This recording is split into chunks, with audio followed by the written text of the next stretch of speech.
Glazer, like, I've seen everything. You can't fool me. Brady talked about a Super Bowl against Patrick Mahomes. He's like, I knew what the Chiefs defense was going to do better than the Chiefs defense knew what they were going to do.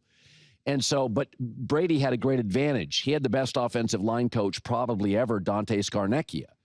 So Brady just didn't get hit for most of his career. So Brady at 44 had a 34-year-old body. That's not the case with Stafford, who got the you-know-what beat out of him for 12 years in Detroit. So he's 37, and he looks 37 with a really bad back. But I've asked the question before, if he wins a Super Bowl this year, I mean, he's already all-time completions 8th, yards 9th, passing touchdowns 9th, game-winning drives 5th, and wins, he's moving up fast. So there's just not many quarterbacks in the history of the league that have 2 Super Bowls and an MVP. It's Mahomes, Brady, Manning, Elway, Montana, Bradshaw, and Bart Starr.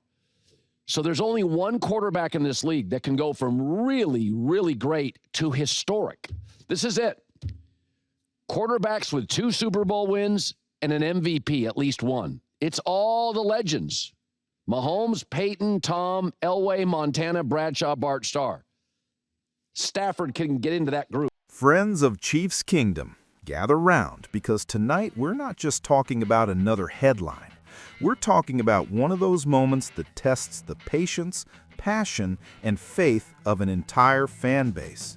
A moment that left the red and gold faithful across the nation scratching their heads, asking one simple question: why didn't the Kansas City Chiefs make a move at the trade deadline? It's the question echoing through every sports radio segment, every Twitter thread, and every fan group chat. And tonight we're going to dive deep into it, not just to relive the frustration, but to uncover the logic, the strategy, and maybe even the hidden optimism behind Brett Veach's silence. Let's start with what we know. The Chiefs, sitting atop the AFC standings, once again look like one of the most dangerous teams in football. Patrick Mahomes is still the magician we know and love. Andy Reid remains the mastermind with the playbook of dreams. And that defense, the one that's quietly become one of the best units in the entire league, continues to give Kansas City a chance in every game they play. But amid all that strength, there's been one clear weak spot: the running game. It's not broken, but it's not elite either. And as the trade deadline approached, everyone expected the Chiefs to act, to add a weapon that could balance this offense and relieve some pressure off Mahomes. Enter Jerome Ford, the Cleveland Browns running back, a player who had flashed potential, was reportedly unhappy in his current situation.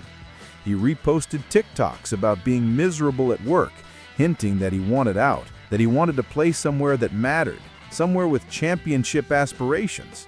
And for a moment, Chiefs Kingdom started to dream. The idea of Ford wearing red and white, taking handoffs from Mahomes, breaking tackles behind Creed Humphrey and Joe Thuney, felt like a missing puzzle piece. Ford wasn't just a name on the block. He was an opportunity. But then, nothing happened. The trade deadline came and went. No Ford, no reinforcements, no surprise moves, just silence. And that silence hit hard, because for a fan base used to seeing Brett Veach work his magic, pulling off mid-season trades like Kadarius Toney in 2022 or Melvin Ingram in 2021, this time felt different. It felt like standing still when everyone else was moving. But yet, what if standing still was the move? What if the lack of action was the ultimate show of confidence? Think about it. Veach and Reid have built this dynasty not on desperation, but on belief.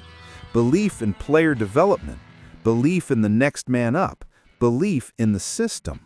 When they chose not to chase Jerome Ford or any other available running back, maybe it wasn't hesitation.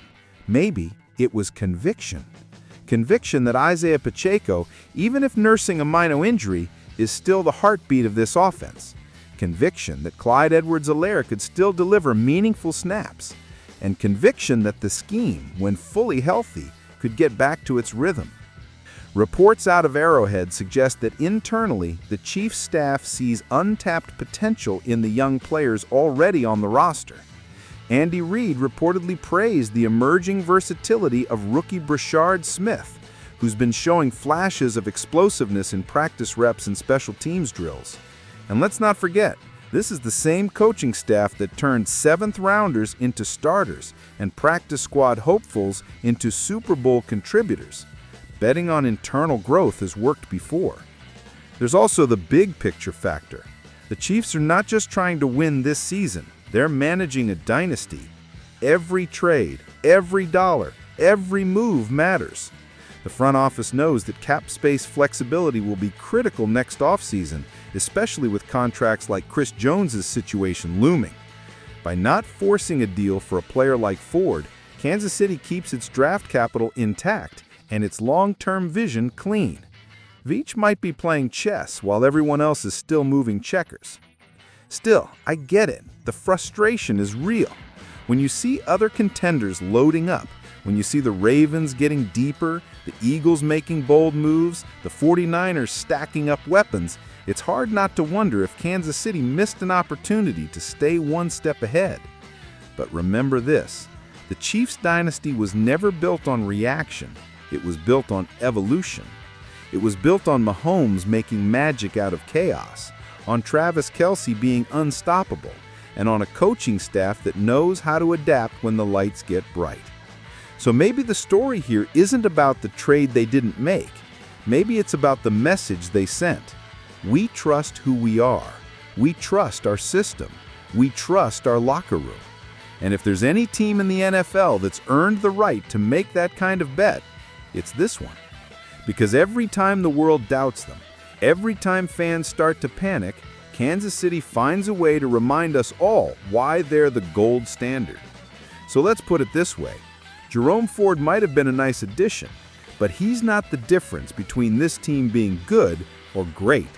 The Chiefs' destiny still runs through Mahomes, through Reid, through Kelce, through Spags' defense, and through a locker room that refuses to back down.